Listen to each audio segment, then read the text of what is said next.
Assalamualaikum warahmatullahi wabarakatuh. Nama saya Deswa Yuni, kelas 1C, Prodi PAI.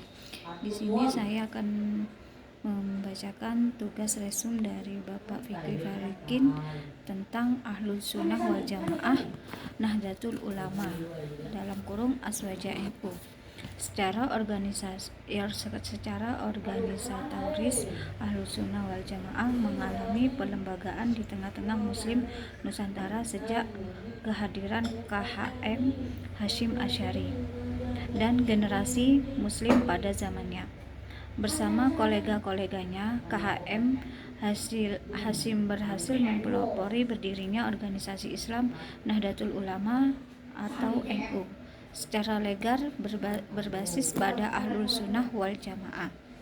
Dalam anggaran dasar hasil muktamamnya yang ketiga pada tahun 1928 Masehi, secara tegas dinyatakan bahwa kehadiran NU bertujuan membentengi artikulasi fikih 4 madhab di tanah air, sebagaimana tercantum pada pasal 2 Qonun Asasi li Jam'iyat Nahdlatul Ulama Al-Ulama Anggaran Dasar NU, yaitu A. Memegang teguh pada salah satu dari madhab 4, yaitu madhabnya Imam Muhammad bin Idris Al-Syati, Imam Malik bin Anas, Imam Abu Hanifah An-Nu'man, dan Imam Ahmad bin Hanbal. Menyelenggarakan apa saja yang menjadikan kemaslahatan agama Islam. Doktrin dalam anggaran dasar NU tersebut tidak lepas dari pemikiran pendirinya, yaitu KHM Hasyim Asy'ari, bagaimana menganut paham Ahlus Sunnah wal Jamaah, sebuah pola pikir yang mengambil jalan tengah antara ekstrem nasionalis (yaitu Mu'tazilah) dengan kaum ekstrem literalis Atharisiyah, Salafi, Wahabi. Oleh karena itu, sumber pemikiran bagi KHM Hasyim Asy'ari tidak hanya Al-Quran dan As-Sunnah, tetapi juga menggunakan kemampuan akal ditambah dengan realitas empirik. Cara berpikir semacam itu dirujuk dari pemikiran terdahulu seperti Abu Hasan Al-Asy'ari dan Abu Mansur Al-Maturidi dalam bidang teologi. Kemudian dalam bidang fikih lebih cenderung mengikuti madhab Imam Syafi'i dan mengakui 3 madhab yang lain, yaitu madhab Imam Abu Hanifah, Imam Malik, dan Imam Ahmad bin Hanbal sebagaimana yang tergambar dalam lambang NU berbintang 4. Sementara dalam bidang spiritual (tasawuf) mengembangkan metode Al-Ghazali dan Juna'a Al-Baghdadi yang mengintegrasikan antara tasawuf dengan syariat. Dalam kitab Risalah Ahlus Sunnah wal Jamaah, pendiri NU Hadratul Syaikh Kyai Haji Muhammad Hasyim Asy'ari menjelaskan bahwa madhab Asy'ari adalah representasi golongan Ahlus Sunnah wal Jamaah yang selamat dalam kurung Firqah Al-Najiyah. Beliau memulai penjelasannya dengan menuturkan sebuah hadis tentang perpecahan umat. Fiqroh Najliyah berdasarkan dasar-dasar pemikiran Kyai Haji Muhammad Hasyim Asy'ari untuk menjaga nilai-nilai historis dan meneguhkan Nahdlatul Ulama pada garis-garis perjuangannya atau Qidah.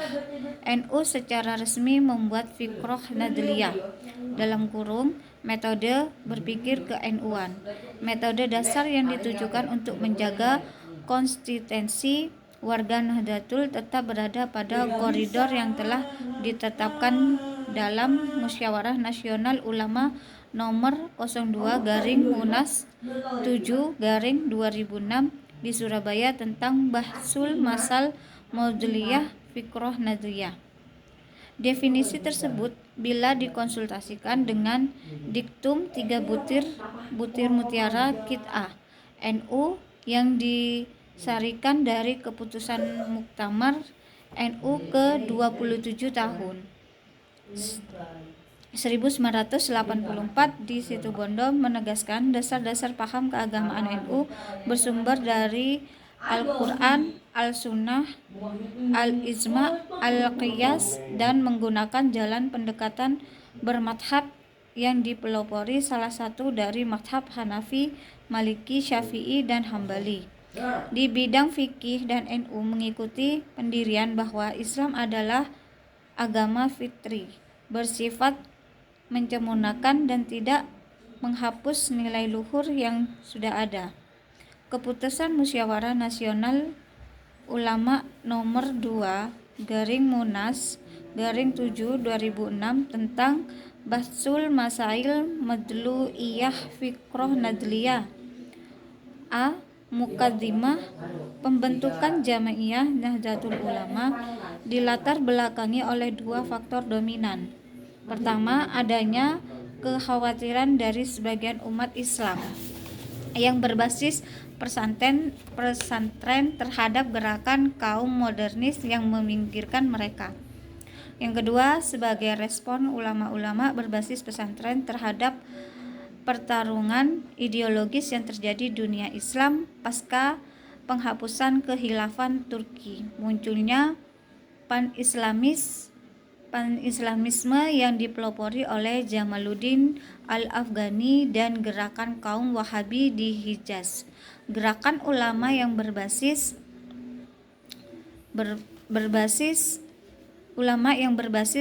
pesantren semakin kental dan nyata terlihat mulai terbentuknya organisasi pendidikan dakwah seperti Nahdlatul Ulama dan Tasawuf dan Taswirul Afkar. Puncaknya adalah munculnya Komite Hijaz pada tanggal 31 Januari 1926 Masehi (16 Rajab 1344 Hijriah). Para ulama yang berbasis pesantren memutuskan untuk membentuk organisasi kemasyarakatan Islam ala Ahlussunnah wal Jamaah yang bernama Nahdlatul Ulama yang bertujuan untuk mengimbangi gerakan kaum reformis yang seringkali tidak memperhatikan tradisi-tradisi yang sudah tidak dapat dipisahkan dari kehidupan masyarakat. B. Definisi. Nahdlatul Ulama memiliki metode berpikir sebagai berikut. Yang dimaksud dengan fikroh Nahdliyah adalah kerangka berpikir yang didasarkan pada ajaran Ahlussunnah wal Jamaah yang dijadikan landasan berpikir Nahdlatul Ulama (Qid'ah Nadliyah) untuk menentukan arah perjuangan dalam rangka islah al-ummah (perbaikan umat). Yang C. Manhaj Fikroh Nahdliyah (metode berpikir ke-NU-an). Nahdlatul Ulama memiliki manhaj ahli sunnah wal jamaah sebagai berikut. 1. Dalam bidang akidah teologi, Nahdlatul Ulama mengikuti manhaj dan pemikiran Abu Hasan al-Asy'ari dan Abu Mansur al-Maturidi. Yang kedua, dalam bidang fikih hukum Islami, Nahdlatul Ulama bermadhab secara qauli dan makhaji kepada salah satu al-madhhab al-arba'ah Hanafi, Maliki, Syafi'i, dan Hanbali. 3. Dalam bidang tasawuf, Nahdlatul Ulama mengikuti Imam Al-Junaidi Al-Baghdadi W297 Hijriah dan Abu Hamid Al-Ghazali 450 sampai 505 Hijriah (1058-111 Masehi). Yang D. Khasais (ciri-ciri atau fikrah Nadliyah). 1. Fikrah Tawassutiyah (pola pikiran moderat). Artinya Nahdlatul Ulama senantiasa bersikap tawazun (seimbang) dan i'tidal (moderat) dalam menyikapi berbagai persoalan. Nahdlatul Ulama tidak tafrid atau ifrat. Yang kedua, fikrah tasamuhiyah (pola pikir toleran). Artinya Nahdlatul Ulama dapat hidup berdampingan secara damai dengan pihak lain walaupun akidah cara pikir dan budayanya berbeda. Yang ketiga, fikrah islahiyah (pola pikir reformatif). Artinya Nahdlatul Ulama senantiasa mengupayakan perbaikan menuju ke arah yang lebih baik. Al-islah ila mahwal aslah. Yang keempat, fikrah tatawuriyah (pola pikir dinamis). Artinya Nahdlatul Ulama senantiasa melakukan kontekstualisasi dalam merespon berbagai persoalan. Yang kelima, fikrah manhajiyah (pola pikir metodologis). Artinya Nahdlatul Ulama senantiasa menggunakan kerangka berpikir yang mengacu kepada manhaj yang telah ditetapkan oleh Nahdlatul Ulama. Dalil madhab al-Asy'ari. Kajian berikut ini akan mencoba menawarkan dalil-dalil yang berikut bersifat umum isnali dari Al-Quran dan Sunnah yang membuktikan bahwa mazhab al-Asy'ari dan al-Maturidi layak mewakili golongan Ahlus Sunnah wal Jamaah atau al-Firqah al-Najiyah. Sedangkan dalil tafsili rincian berkaitan dengan kebenaran seluruh pandangan mazhab al-Asy'ari dan al-Maturidi. Dalil kedua, mengikuti ajaran Nabi dan sahabat.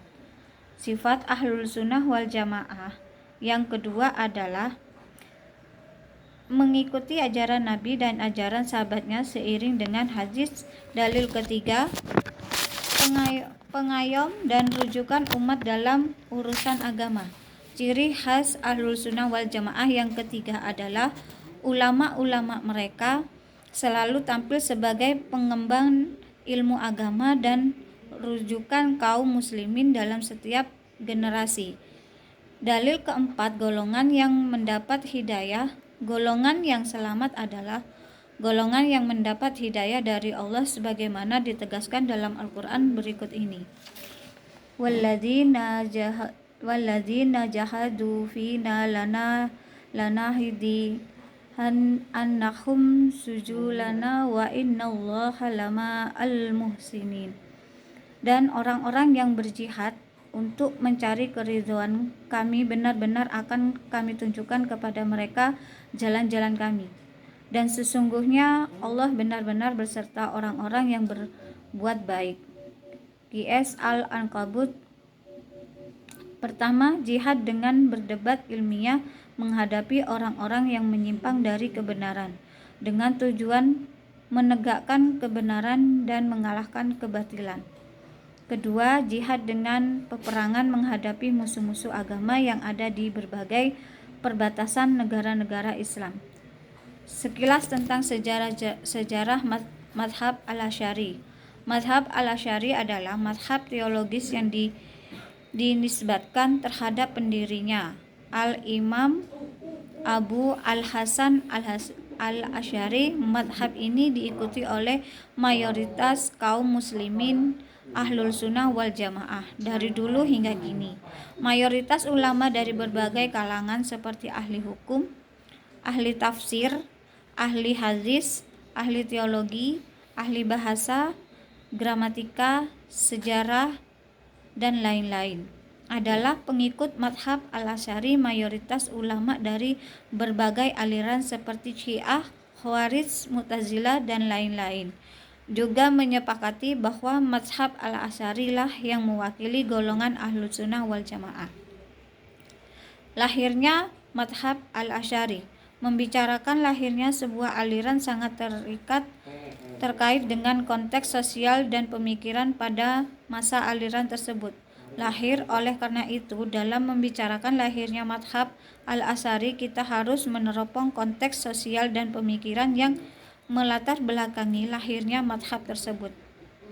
Dalam bidang hadis, abad ketiga Hijriah menyaksikan karya-karya terbaik dalam bidang hadis dan menampilkan ulama-ulama besar yang menjadi rujukan kaum muslimin dalam bidang hadis sepanjang masa, seperti Muhammad bin Ismail al-Bukhari (1904 sampai 256 Hijriah _810 sampai 870 Masehi), Dalam bidang fikih tampil pula para mustahid terkemuka dan pakar-pakar fikih besar yang mengawal madhab-madhab tertentu seperti Dawud bin Ali al-Asbihani 201 sampai 270 Hijriah garing 816 sampai 884 Masehi.